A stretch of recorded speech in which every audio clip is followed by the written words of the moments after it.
നമുക്കൊപ്പം പ്രവീണുണ്ട്. ഒപ്പം പ്രവീണയും നമുക്കൊപ്പം ചേരും. ആദ്യം പോകുന്നത് പത്തനംതിട്ടയിലേക്കാണ്. അവിടെ പ്രവീൺ പുരുഷോത്തമൻ നമുക്കൊപ്പം ചേരുന്നുണ്ട്. വാഴമുട്ടം സ്വദേശി PV മുരളീധരൻ 54 വയസ്സായിരുന്നു. അദ്ദേഹവും ഇന്നലെ ഈ അഗ്നിബാധയിൽ മരിച്ച ഒരു മലയാളിയാണ്. അദ്ദേഹത്തിൻ്റെ വീട്ടിൽ നിന്നാണ് ഇപ്പോൾ പ്രവീൺ പുരുഷോത്തമൻ നമുക്കൊപ്പം ചേരുന്നത്. പ്രവീൺ, ഇപ്പോൾ ബന്ധുക്കളെല്ലാം കാര്യങ്ങൾ അറിഞ്ഞു എന്നാണ് ഞാൻ മനസ്സിലാക്കുന്നത്.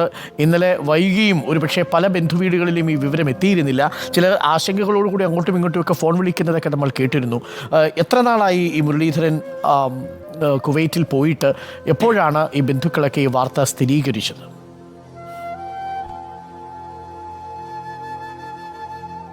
അരുൺ, പത്തനംതിട്ടയിൽ 4 പേരുടെ മരണമാണ് നമുക്ക് വിവരം ലഭിച്ചിരിക്കുന്നത്. അത് ഇന്നലെ തന്നെ നമ്മൾ റിപ്പോർട്ട് ചെയ്തതുപോലെ പന്തളം മുടിയൂർക്കോണം സ്വദേശി ആകാശ് S. നായർ, പത്തനംതിട്ട വാഴമുട്ടം സ്വദേശി PV മുരളീധരൻ നായർ, കോന്നി അട്ടച്ചാക്കൽ സ്വദേശി സജു വർഗീസ്. 4മതൊരാളുടെ കൂടി വിവരം നമുക്ക് ലഭിച്ചിട്ടുണ്ട്, തിരുവല്ല സ്വദേശി തോമസ് ഉമ്മൻ. പക്ഷേ അത് ജില്ലാ കളക്ടറുടെ ഒരു കൺഫർമേഷൻ നമുക്ക് ലഭിച്ചിട്ടില്ല.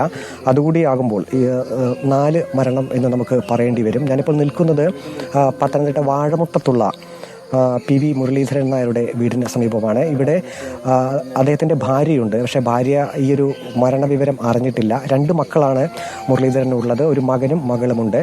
മകൻ പഞ്ചാബിലാണ് ജോലി ചെയ്യുന്നത്. അദ്ദേഹത്തെ ഈ വിവരം അറിയിച്ചിട്ടുണ്ട്. മകൻ പഞ്ചാബിൽ നിന്നും പത്തനംതിട്ടയിലേക്ക് പുറപ്പെട്ടിട്ടുണ്ട്. മകൾ വീട്ടിലുണ്ട് എന്നാണ് നമുക്ക് മനസ്സിലാക്കാൻ കഴിയുന്നത്. ആ വീടിൻ്റെ പരിസരത്തേക്ക് നമ്മൾ പോയിട്ടില്ല. ഞാനിപ്പോൾ നിൽക്കുന്ന ഭാഗത്തു നിന്നും ഏകദേശം ഒരു 300 മീറ്റർ ദൂരെയാണ് അദ്ദേഹത്തിൻ്റെ വീട്. കാരണം നമ്മൾ മാധ്യമപ്രവർത്തകരോ അല്ലെങ്കിൽ നാട്ടുകാരൊക്കെ അങ്ങോട്ട് ചെന്ന് കഴിഞ്ഞാൽ അദ്ദേഹത്തിൻ്റെ ഭാര്യയ്ക്ക് ഒരുപക്ഷെ സംശയം തോന്നിയേക്കാം. വിവരം അറിയിച്ചിട്ടില്ല എന്നാണ് ബന്ധുക്കളും നമ്മോടൊപ്പം പറഞ്ഞിരിക്കുന്നത്. ഇപ്പോൾ മുരളീധരൻ നായരുടെ ഏറ്റവും അടുത്ത ഒരു ബന്ധു നമ്മോടൊപ്പം ഉണ്ട്.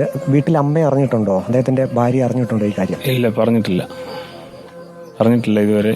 ഇന്നൊരു സംഭവം നടന്നിട്ടുണ്ടോ എന്നുള്ളതല്ലാതെ മരണപ്പെട്ടു എന്നുള്ളത് ഇതുവരെ പറഞ്ഞിട്ടില്ല. അപകടം സംഭവിച്ചുവെന്നേ അറിയിച്ചിട്ടുള്ളൂ. അപകടം സംഭവിച്ചു, അങ്ങനെ അപകടത്തിൽ പെട്ടിട്ടുണ്ടെന്നുള്ളതും അറിയില്ല. പിന്നെ ആൾക്കാരിങ്ങനെ വന്നു പോകുമ്പോൾ ഉള്ളൊരു ഇത് കാരണം ഉള്ളതേ ഉള്ളൂ. മരിച്ചു എന്നുള്ള വിവരം ഇതുവരെ അറിഞ്ഞിട്ടില്ല. എത്ര നാളായിട്ട് അദ്ദേഹം വിദേശത്താണ്? 32 വർഷമായിട്ട്. ഏറ്റവും ഒടുവിൽ എന്നാ വന്നത്? ഇപ്പോൾ വന്നിട്ട് പോയി ഫെബ്രുവരി 20-ാം തീയതിയാണ് പോകുന്നത്. മകനും മകളുമുണ്ടല്ലേ? ഒരു മകനും ഒരു മകളുമാണ്. മകൻ പഞ്ചാബിലാണ്. മകൻ പഞ്ചാബിലാണ്. വിവരം അറിയിച്ചു. മകൻ ഇപ്പോൾ എത്തും. മകള് റാന്നിയിലാണ് കെട്ടിച്ചിരിക്കുന്നത്. മകളിവിടെ ഉണ്ട്, ഇപ്പോൾ വീട്ടിൽ വന്നിട്ടുണ്ട്. ഓക്കെ, എല്ലാവരും വളരെ ദുഃഖത്തിൽ തന്നെയാണ്. അവർക്ക് പ്രതികരിക്കാനും ബുദ്ധിമുട്ടുണ്ട്. ഇപ്പോൾ 4മത് ഞാൻ പറഞ്ഞ ആ പേര് തിരുവല്ല സ്വദേശി തോമസ് ഉമ്മൻ.